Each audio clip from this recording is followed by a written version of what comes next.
trip to Malel with the Wiyot kids, which unfortunately didn't happen this year. Just a little background about the Wiyot. This is ancestral territory of the Wiyot, which went from the Little River just south of Moonstone Beach, which was the boundary with the Yurok, all the way down to Bear River Ridge in the south. So pretty magnificent area. And there were three primary districts: the Batwat, which is the Mad River; the Wigi, which was the Humboldt Bay area; and then the Wiyot, which was the Eel River district. And this map shows the paucity of land that the Wiyot hold today. Their ancestral territory was originally around 600 square miles, going to kind of the first western slope of the Coast Range.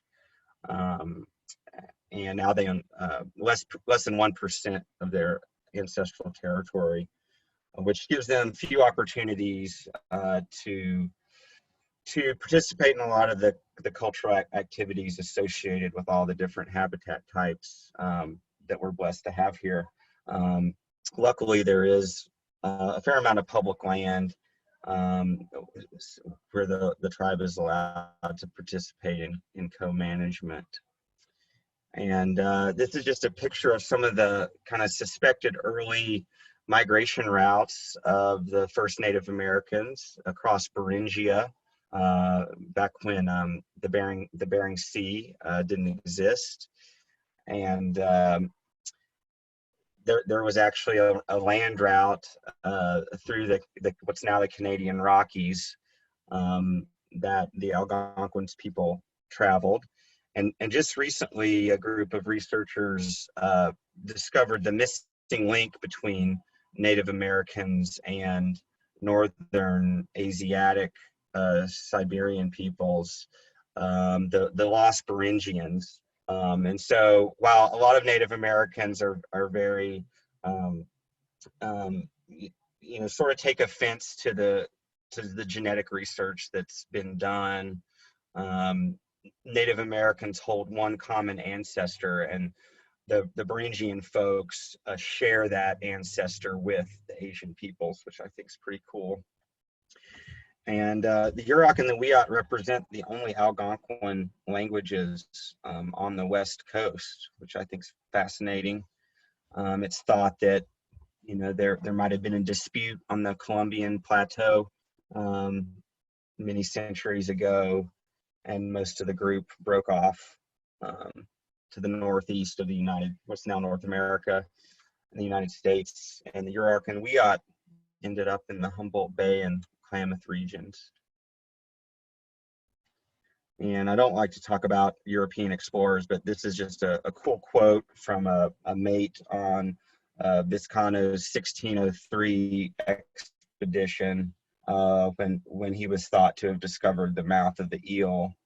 And a bunch of indigenous folks approached his boat and canoes, offering them many fish, game, hazelnuts, chestnuts, which we can think about. We don't have a Western chestnut, but I think it probably was maybe the chinkapin, acorns, and other foods to induce them to come up the river. And there's an old map of the coast before Humboldt Bay was really figured out. For years, explorers went by and missed the sand spit. This is one of the well-known Wainemas, which is kind of a term for the Wiyot elite. And this is Kiwi Latte, and this is a really cool old painting.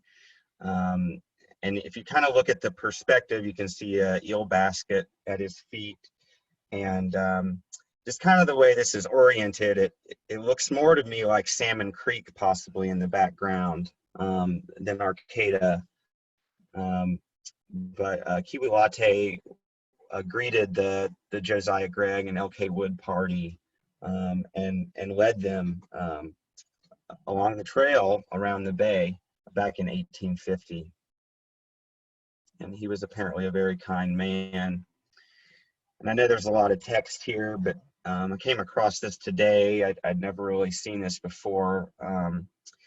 This is about the Elk Wood expedition, and when Wiyot met the group across from what's now Bucksport, and they were on the Samoa Peninsula. They didn't know that the mouth of the bay lay ahead, and so Wiyot met them in their canoes and informed them that they weren't going to be able they were going to be able to go that way, and they were going to have to turn around and come all the way back to Arcata because the bay was deeper than the trees are tall.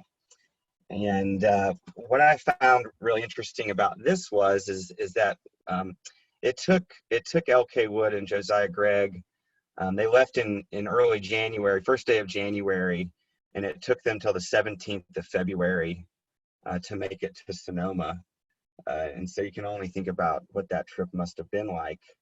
But when they got their crew together, after they'd informed everyone about the new discovery by the Europeans of the bay, they got a crew together, and some of the men were arrested for killing natives right before the trip started, and it delayed the trip. And come to find out, somehow this same group of bad apples made it back on the expedition, and apparently when they returned to Humboldt Bay, kept on murdering native peoples, which led to the original problems and violence and conflict between the Wiyot and the settlers. And so it's kind of the same old story, just like the massacre. It was really this group of bad apples that kind of caused problems for everyone. But also pretty cool here, it talks about how they camped for a couple days where Arcata was. And also they talked about there had only been one European ship that had entered the bay before 1850, which was probably wind ships. And this is his map of the bay in 1806. And it's thought that he made it as far as Tulalot, because he was able to get Tulalot and Woodley Island kind of right. But as you can see, he missed Mad River Slough. So it's sort of thought that his boat sailed up as far as Tulalot and then turned back. But he did see what I think is Jacoby Creek there in the upper northeast corner. And I have some historic photos here to show. And when Wiyot met Josiah Gregg across from Bucksport, he had come from what was known as Red Bluff, or what we now know is King Salmon. And so this shows how magnificent the bluff was at King Salmon before PG&E, before the development happened out there. And so a huge percentage of the bluff was graded, and the soil was all moved. And I think Alderon told me that like 1,400 feet of the bluff, of the original bluff, have eroded in recent time. So kind of a lost Wiyot site. There's still a small trail that goes up to Boone Point out there. And I'm not going to try. We have the Wiyot place name for this bluff, but I'm not going to try to pronounce it. Kind of a map of more general Wiyot place names. And we do have some significant places right around present-day Arcata Marsh. We have the Wootbutt, which was McDaniel's Slough, which was probably the closest village to our present-day Arcata Marsh. But we also have the place name for the mouth of Jacoby Creek, Shrikdni, in Mad River Slough. And this was generously provided by the tribe's linguist, Dr. Winnica Butler. some of the place names around Arcata Marsh: Jacoby Creek, Gukditten, Wiyot, or McDaniel Slough, and apparently it was also the general area around what was the Arcata Wharf. Gukditten, which was Arcata, over by the woods, over in the woods, which was very similar to the name of Ferndale. You can sort of see similarities between those two sites. Dakvut, Halwigi, which was North Bay, Arcata Bay. Dabut, of course, Malel, which were villages on Arcata Slough. Oh yeah, and the Sharuk Dumi, the mouth of Jacoby Creek, apparently means "old lady sit down," and I wish we knew more about that story, but unfortunately we don't. And this is probably one of the older pictures of a Wiyot. This is Mad River Annie, out at the present, out at present day Mad River Beach, kind of out from where the current parking area is. And I think this picture just speaks 1,000 words. You can see all the various basketry materials that she's collected in front of her, and to just think about the amount of knowledge that went into getting those materials, and all of the tending and gathering and land management that went into getting those hazel sticks and it's probably spruce root and bear grass.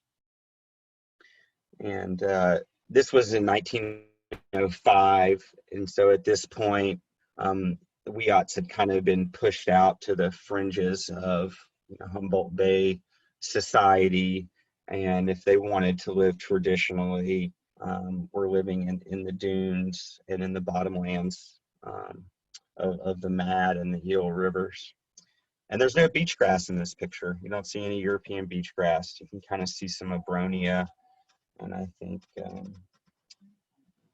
there's each tansy there, maybe sagewort. And this is taken from the same perspective, just looking north. And this is when the mouth of the Mad emptied right where the beach parking lot is today, before European beach grass had basically stabilized the dunes, causing the dunes to migrate north, so the river could no longer really punch through those dunes during the winter. And the Wiyot are still a thriving culture today. This is at the annual Wiyot Days festival, which normally happens at the end of August. And so it was really sad to not have it this year. And you can see the amazing necklaces of dentalium and other shells. Dentalium was almost currency for the native groups in this area. And the Wiyot were known to have huge stocks of dentalium. The Wiyot were also one of the southernmost groups to use wooden canoes, which I find kind of fascinating, because redwood goes all the way down to Big Sur, but apparently the Sinkyone were really the last group to use the dugout canoe, and other groups used tule rafts. And the Wiyot were really one with the redwood canoe, and all of their villages, except for a few outliers, were accessible by boat, and are kind of in a line. If you look at them from Mad River Slough down the North Spit, over to Tullawat, and then from Eureka Slough all the way down to Hickshari at the Elk River, and down to Table Bluff. Excuse me. And redwood was really indispensable to our local tribes. This is a plank house with a double pitched roof, which is kind of classic of the Wiyot Yurok design, with the circular door, which was for defense. There was usually also a false wall right behind the door, so it was kind of like a passageway to really be able to defend. And as I said, Wiyot means Eel River people, and this is out at Crab Park, what is now Crab Park, where one of the wealthiest and largest of the Wiyot villages was, which is apparently now underwater, has been eroded away. And I think when you think about the Wiyot, you have to think about the redwood curtain, because it really was, as it in some respects can be today, kind of a wall to the outside world, you know, where their culture was able to persist, you know, to present day, but where they lived, you know, without really being contacted until 1850. And it was a lot of work, you know, for the Wiyot to keep their prairie lands open. We've seen in the absence of cultural burning and traditional burning that a lot of our prairies have been, coastal prairies have been encroached by young Sitka spruce. This is a hazelnut scrub patch out on Table Bluff, which is pretty amazing. It's a rare vegetation type that's probably a direct legacy of the ancestral burning of the Wiyots of the past. Just another one of the examples of the prairie mosaic system that's around Humboldt Bay that's you know, slowly being encroached in the absence of traditional management. And of course our salt marshes, which are fantastic. This is some Grandelia in a marsh down by Table Bluff, which is a gum plant, and the sticky sap from the flowers. If you've ever pinched a gum plant flower, you can testify to the glue-like and adhesive-like properties, which were used to seal things like baskets. And of course, our salt marsh around Humboldt Bay was once much more extensive, and you know, probably a lot of what is today is the Arcata Marsh was salt marsh. Historically, you can see how extensive the marsh was, you know, in areas of Freshwater Creek and Salmon Creek and Mad River Slough. It's kind of another example, another map kind of showing the same thing. And as a lot of you might know, we have a bay-wide eradication effort to get rid of invasive Chilean cordgrass, Spartina densiflora. And this is out at Tuluwat, where we kind of just started on this effort, but the folks that know about Spartina will tell you that Tuluwat is kind of the, you know, the heart of the seed bank of the Spartina infestation on Humboldt Bay. And so we're excited that we've just entered an agreement with Caltrans to get all of the Spartina removed from Tuluwat, which will be as part of the mitigation for the Indianola cutoff expansion and Arcata Eureka bike trail. And here's some quotes by ethnographer Llewellyn Loud, who's really the only person that's ever written an ethnography on the tribe that was published in 1918. And he went out and tried to visit as many sites as he could.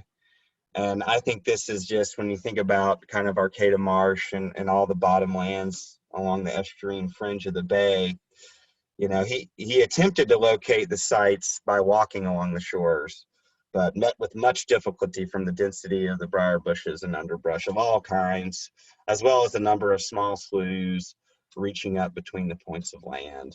And then later, you know, he decides to go by boat and comes to the conclusion that, wow, this is the way they must have done things. Because anyone that's you know, romped around in the salt marsh can kind of attest to the challenges and the difficulties, and of course some of the really impressive rubus patches blackberry patches that are around the bay. He talks a little bit here about also the North Spit, what we now call Manila and Samoa, and the many villages that were kind of along the bay shore, which was the protected side. And a lot of the shell mounds were only a couple feet thick due to just the dynamic nature of the moving dunes out there. And so, of course, periodically villages would be created and destroyed, kind of like our dune forest is over time. And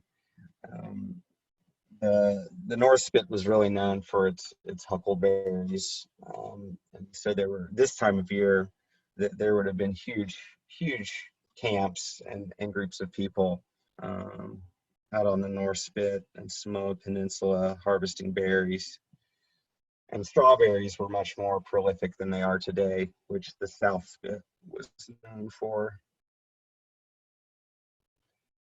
This is Loud's map, kind of zooming in on the Arcata Marsh area, and you can sort of see there's a handful of sites, but site 39, which was Wiyot, is the only one that we currently know the Wiyot place name for, which was on McDaniel Slough. And there was a big site a little bit inland on Jacoby Creek, and Loud's kind of surmised, why weren't there more sites on Jacoby Creek? And we'll see some pictures in a few minutes, but anyone that's lived here for a while can attest to the flooding that happens in the bottoms right there on the on the east side of the 101. And it's just thought that this was such a dynamic area that there were no really established permanent villages. And this is the best information we got about Meepot. Of course, Loud calls it Daniel Slough. I think he missed the Mick, but this is a cool quote because it talks about Arcata Prairie, which produced an abundance of the species of parsley previously mentioned. And this is just one of the biggest ethnobotanical mysteries of the Wiyot, is what was this parsley? And part of this, he talks about it being anise. Another part, he talks about it being wild caraway. And what makes it really difficult is that the parsley family, which is Apiaceae, some people call it the carrot family, has so many cultural use species that it's kind of hard to know. We know that cow parsnip, that Heracleum was eaten up and down the coast, actually all over North America where it grows. Angelicas were eaten, ligusticums, but also Yampa, which is Perideridia, and that's one that's kind of disappeared from Humboldt Bay. That used to fall in the genus of Carum, which is now Perideridia, and talks about the villages in this area. And by the time by 1860, most of these villages had been abandoned and had already kind of grown up with blackberry bushes and other shrubs, which is a testament to how voracious our vegetation is. And anyone here that's managed land on the coast knows that, you think about 1850 to 1860, 10 years time, a prairie can get grown in the absence of management.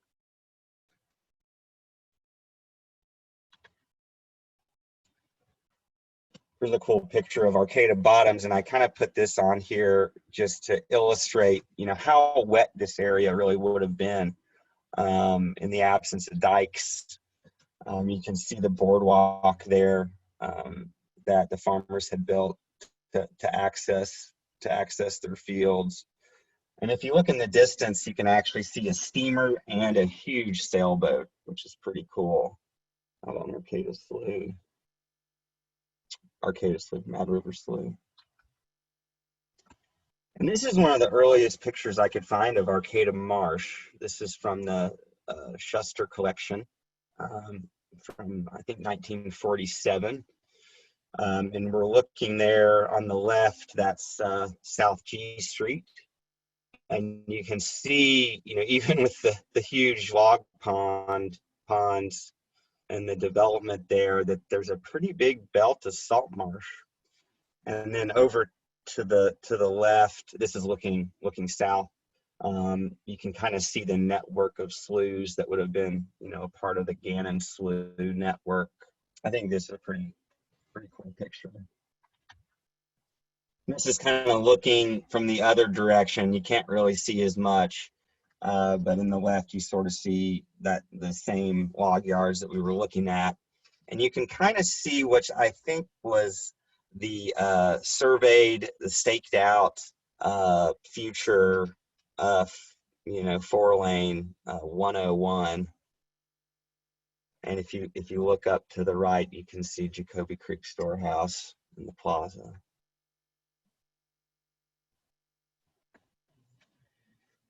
And this is Brackett or Braycut, and so kind of right near Indianola Cutoff. And if you look hard, if you look over by the KOA, you can still see remnants of this very, very low bluff that met the bayshore, which I think is just a shame that this was altered. And today this bluff basically doesn't exist anymore.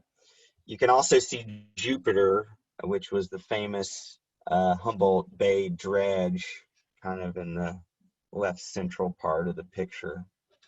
And this was a very significant spot for Wiyots, more so than Jacoby Creek, most likely because it was the high ground. And of course, we did everything we could to try to dike off these marshes to convert them to pasture, but they keep on failing. This is a picture of the aerial view of the mouth of the Mad River, kind of where I was talking, where it, when it used to come out sort of right at the beach parking lot. You can see a cool little lagoon there on the bottom left that, is kind of at the base of what is now a school road. And of course, long before European beach grass had stabilized the dunes, so we have a mammoth moving dune there just south of Mad River Beach. It looks like Mad River Slough was quite a bit bigger then too, as well. This is from the Schuster collection as well, 1947. And Toolwat before the bridge, which really wasn't that long ago. I think it was 1973. The bridge was built. And you can see that the south part of the island now actually has a pretty nice spruce forest that's come in on what appears to be kind of a dune-like landscape. Oh, there's Jupiter again. There in the bottom right, I think. Jupiter was everywhere. And of course, the native salt marsh is wonderful. This is one of our special status plants, Angelica lucida. It's not super rare, but it's a list 4 plant. And this was both a food and a medicine. And it grows in the fringes of the high marsh. It's a really beautiful plant that is also a really great landscaping plant that some of our nurseries sell, like CNPS and I think Samara. And in the bottom right, you can see some potentilla, the silverweed, which was a prized edible rhizome that was eaten up and down the west coast all the way up to Alaska. Mad River Slough at present day. And one of our delightful native clovers, Trifolium wormskeoldii, which was cultivated tended with the potentilla and Serina by British Columbian First Nation peoples. And here it is growing with pickleweed. This is also a coastal prairie plant, so really beautiful native clover. And here's one of our rare salt marsh plants, Humboldt house clover, and our other member of the paintbrush family, point raised bird's beak. And we're really fortunate to have these species in our native marsh, one of the many species that benefits from Spartina removal. And yeah, this is a picture of Gannon Slough of a native Olympia oyster bed, so not far from Arcata Marsh. And this was Alderon Laird shared this with me. And you know, this is our native oyster that was probably, you know, at one point much more common around Humboldt Bay, especially before, you know, the bay was really silted in by the effects of clear-cut logging and flooding. We hope to learn more about these in the future. I think this could be a really cool species to recover in Humboldt Bay. That's actually a commercial species as well. And this is a Western Labrador tea, Rhododendron columbianum. It used to be in the genus Ledum. And this is a species that you're hard pressed to find around Humboldt Bay today. That used to be once much more common, and is one of the most prized recreational beverages of all the local tribes. It's called swamp tea.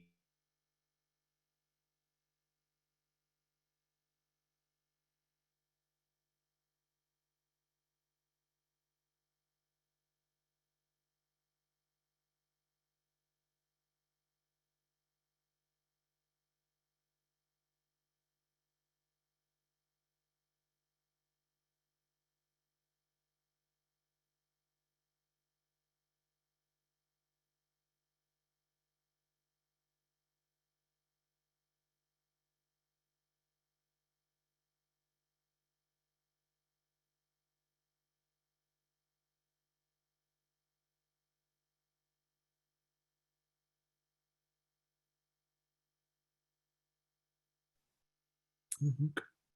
So did everybody lose Adam, or is Adam still for some people there? Yeah, we lost him. I lost him We too. lost him. Lost everything. Okay, well, I'll tell you what. Oftentimes, if somebody's connection is lost, they can just rejoin the meeting. So why don't we just wait for a minute and see if that works, and then he can rejoin us and start where he left off, and hopefully that will work out.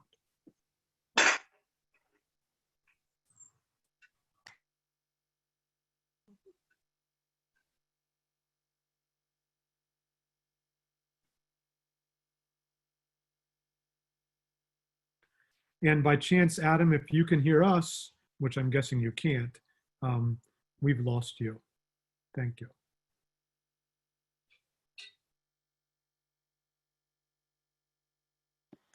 There used to be 47 people and now there are 46. So it's possible that Adam is coming back on. That sounds exactly right. I agree, Cindy. Thank you.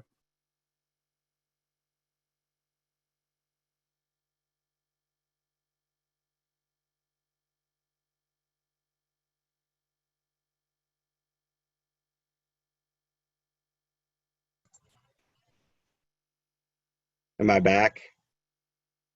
Yes, you are back now, and we hear you. We all waited for you, and we're glad you're back. I'm glad I'm back too. I don't know what happened there. That's all right. We needed something to all right. Are you there? We are there. Okay.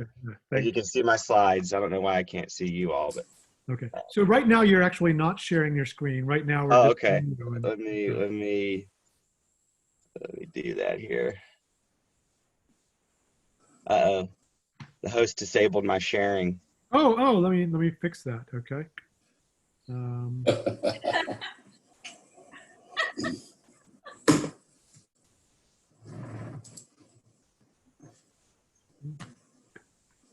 Okay, it should be good now, I think.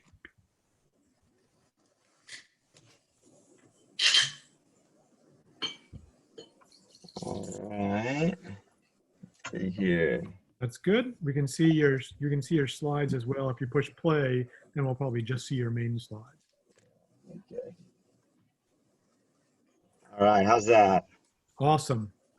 Okay, we're back. Thank you. All right. Thanks everybody for that brief intermission.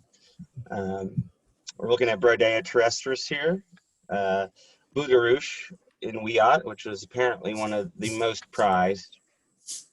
And some species that you see around Arcata Marsh, of course, is the Iris douglasii and mugwort, Artemisia. They're both Douglasii. Iris were critical for their fiber.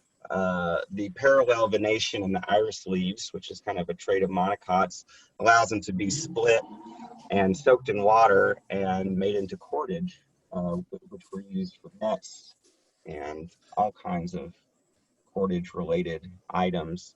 And mugwort, which is kind of Artemisia, there's a handful of cosmopolitan members of the genus, is kind of a notorious medicine still used today. Cool to see them growing together. Knick-knick, which is the smallest member of the Manzanita family, which is pretty common out in our dunes and used to be more common in coastal prairie. Both the medicine and the berries were cooked in baskets, and apparently it was an art to cook them right before they exploded. And if you exploded your knick-knick berries, you were never allowed to cook ever again. This is kind of cool, the Brodea terrestris in the shell mound. And you can see the white staminodes. They're actually false stamens. It's kind of hard to see in this picture, but the ornamentation on the tips of the staminodes is one way that botanists distinguish between Brodea species. And this is a couple different varieties of native Indian potatoes. In the upper right, a really cool white bulb with the bulblets that are starting to pinch off. That's Indian rice root or fritillary, chocolate lily, Fritillaria finis. Most of these are Brodea bulbs, a really small one, and there's kind of a medium-sized one, which is Diclostemma or ucal. And Allium unifolium, native coastal one-leaf onion, which is one you don't see everywhere anymore. This is out in the Lost Coast headlands. And I talked about the work that went into maintaining the prairies around the coast, and this picture is to remind me to talk about Manzanita, which is not very common on the Humboldt coast today, but apparently once was, and is used in ceremonial fires. And today there's such a dearth of Manzanita on the coast today that the Wiyot are actually gifted Manzanita by the Yurok and the Karuk. And the Manzanita can co-occur with hazelnut and azalea. And one thing that I've found interesting about reading about Arcata is that, and I don't know exactly where it was, but apparently one of the subdivisions in the 1960s, 1950s took out a really large azalea stand that once occurred in the Arcata area. That was apparently, as magnificent as Azalea Reserve, which is where this picture was taken. And so these are all species that, would have been successional between prairie and forest, and in the absence of Wiyot management, these coastal shrublands have become much less common, as is the western lily, which was thought to be another edible bulb tended by the Wiyot. And a vine tea, or yerba buena, which ranks up there with swamp tea or Labrador tea, and is just a delightful recreational beverage. Mesocarpus, the nine bark, another shrub that you don't see everywhere, but you see it at the Azalea Reserve. So I have to think this must have been one that was probably once more common around the Arcata Prairie area. And one you can still see today, I think, on Arcata Marsh is salmonberry, Rubus spectabilis. And I think if there could be a mascot berry for the Wiyot, you know, this would be maybe the one. All the berries are really important, but the excitement when this first salmon berries come out in the spring is always big. And this is kind of in the foreground here with the South Bay, but is an example of one of the coastal bramble thickets, which are dominated by salmonberry, thimbleberry, and our native blackberry, which is a rare natural community that you can still find around the bay and around the lagoons. Helenium, or sneezeweed, a coastal prairie plant you don't find everywhere, which was also an edible green. And of course, there were many words for different edible greens in the Wiyot language that have yet to have been linked to a specific species. Of course, this is miner's lettuce, Claytonia, and is just a delicious native green. Tastes almost like spinach, which I'm sure is at Arcata Marsh. As is yarrow, you know, a plant that a lot of people know, Achillea millefolium, that is kind of cosmopolitan, that you can still see in impressive patches around the bay. And I think I'm getting to the end of my talk here. I didn't talk about eelgrass, but you know, that's one of our biggest resources here on the bay that makes the Wiggy so significant for migratory birds like the black brant, and is also apparently a really good buffer against ocean acidification and climate change. And so here's to all the efforts for all the people and scientists that have helped with eelgrass conservation around the bay. And yeah, you know, the future is with the kids, and you know, this is the Wiyot youth helping to pick some ice plant out at the South Spit. And you know, it's definitely been hard not being able to interact with them as much this year, but there's always next year. Cross our fingers. Yeah, I think that's all I have today. Hey, Adam, that is a beautiful figure to leave us with. I mean, that's just wonderful. Thank you for ending in that way. Would you be open to questions if folks have some questions? Yeah. Great. Instead of moderating this, we can probably just have people break in and ask questions. And if it gets hectic, then I will moderate, okay? Does anyone have questions? I have a question. Cindy has a question. Okay, Cindy. Hear me? Adam, I heard that redwood trees used to grow all the way to the ocean. Is that true? That's a good question. Well, a lot of redwoods used to grow along our sloughs.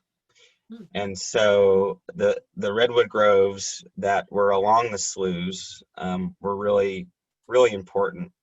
I don't know if there was ever really a shortage of redwoods before 1850. But you know, redwoods are pretty intolerant of a direct salt spray.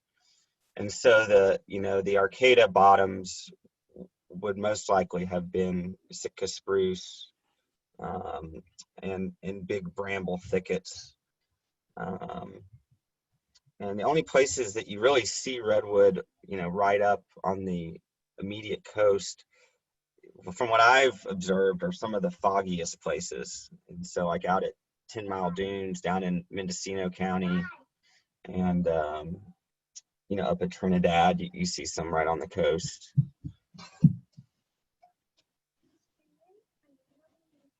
Do you know when Himalaya berry became established in the area? I'm sorry, can you say that again? Yes, I was wondering when Himalaya berry became established in the area.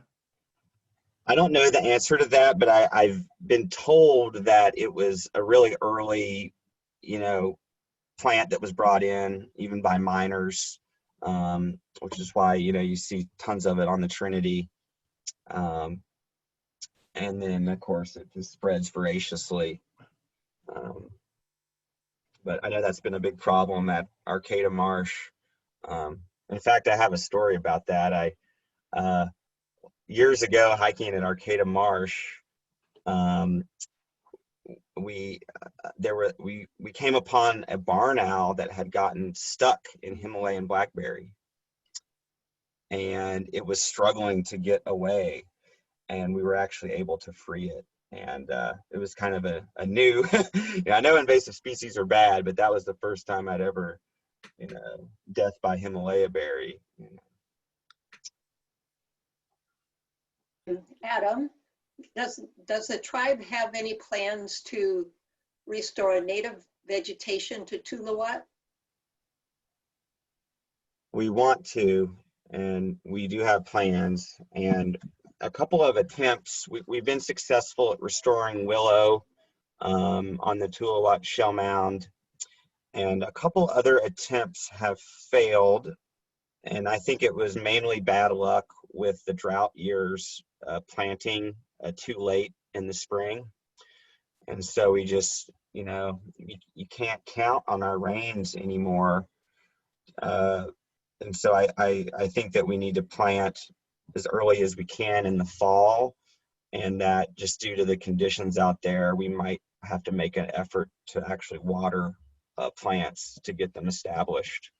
One thing that's been talked about at the former Gunther Mansion site, Ethnobotany, which is the Wiyot name for that shell mound, the recently rematriated parcel, is to start preparing for the demise of the Monterey cypress out there, which have been, of course, they're fully infested with English ivy, and so is the ground. And to start preparing for their demise by planting other species like Sitka spruce. And I get asked a lot, you know, were there trees on Tuluwat? And there were large Sitka spruce documented from Ethnobotany, where the Gunther Mansion was, and apparently there was a beech pine stand on the Tuluwat shell mound, which is pretty cool to think about. But we've yet to figure that out because of the sensitivity of the shell mounds. There's been differences of opinion about removing English ivy due to all the ground disturbance and how we should best go about that.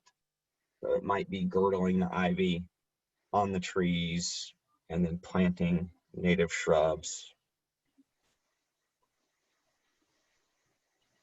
I have another question. I lost touch with you for a little bit, so I'm wondering if you already answered this, and I'm wondering if at the Arcata Marsh and Wildlife Sanctuary, what was the Wiyot activity at that location? From the best that I can say, it was most likely salt marsh. And the Wiyot village, which occurred on McDaniel Slough, was sort of the closest village site to there. And you know, there was a lot of back and forth between the villages up around Jacoby Creek, and Wiyot and Arcata Prairie. Thanks. We were on the V Street Loop this evening and noticed a lot of grading going on. I was wondering if anybody knows what's happening.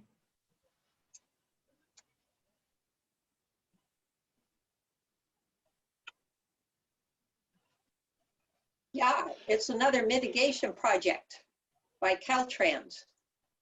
Okay. They're putting in salt marsh there and grading it and putting different patches from what we've heard.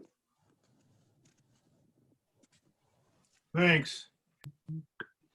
Hey, Adam, there's a question in the chat, which is, what do you estimate was the population of Wiyot prior to the settlement of Humboldt Bay by Europeans? So prior to contact, what are the estimates of Wiyot populations? It's a good question and something I forgot to talk about.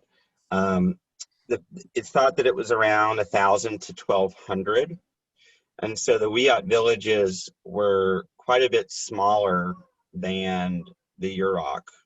And the average Wiyot village was around 30 inhabitants, where the average Yurok village was around 40 to 50 inhabitants. And it's thought through carbon dating at Tulalot, based on carbon dating, we think that the Wiyot were one of the earlier groups to arrive at Humboldt Bay about 400 to 600 years before the Yurok. And then after that, the Athabascans moved in to surrounding areas and kind of boxed the Wiyot in. And just to follow up, what are contemporary Wiyot population numbers? There's around 600 enrolled members today. Okay. Okay. And they're, after the massacre, the population, dropped below 100. So that's pretty good. Come back. Yeah. And again, to change of topics, but another question from the chat is, what role did fungus play in Wiyot life? That's a really good question. Ethnomycology, yes. Unfortunately, we have no Wiyot language that has survived for any fungi species. And so while other tribes in the Pacific Northwest were known to eat and use fungi both for food and spiritual reasons, that has been lost to history at this point. Okay. And if other people have questions, they should ask them. But there was a request for a contact information for you so that people could ask you questions personally. And so you could perhaps put that in the chat afterwards or share it some way like that. Definitely will do.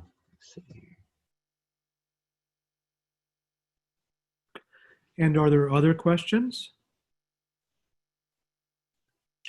Mark, if this is being recorded, how will we be able to see it again? It's being recorded, and we still haven't decided whether we are going to host it on the Friends of Arcata Marsh website or on a YouTube thing. I think we're just going to put it on the Friends of the Arcata Marsh website. That seems easiest to me. And so we did record it, and so it will be there. And so I think we're just going to put it on the phone website. That's great. Thank you. Yeah. Okay, if there aren't any more questions or comments, then I would like you to join me in thanking Adam very much for all of his very gracious efforts in educating us tonight. And thank you very much, Adam. Thanks for having me. Adam. It was fun. Yay, thank you, Adam. Yeah, it's good to see everyone, and I look forward to seeing you all in person sometime sooner than later. It is good to see everybody. I agree completely. Thank you very much. Thank you.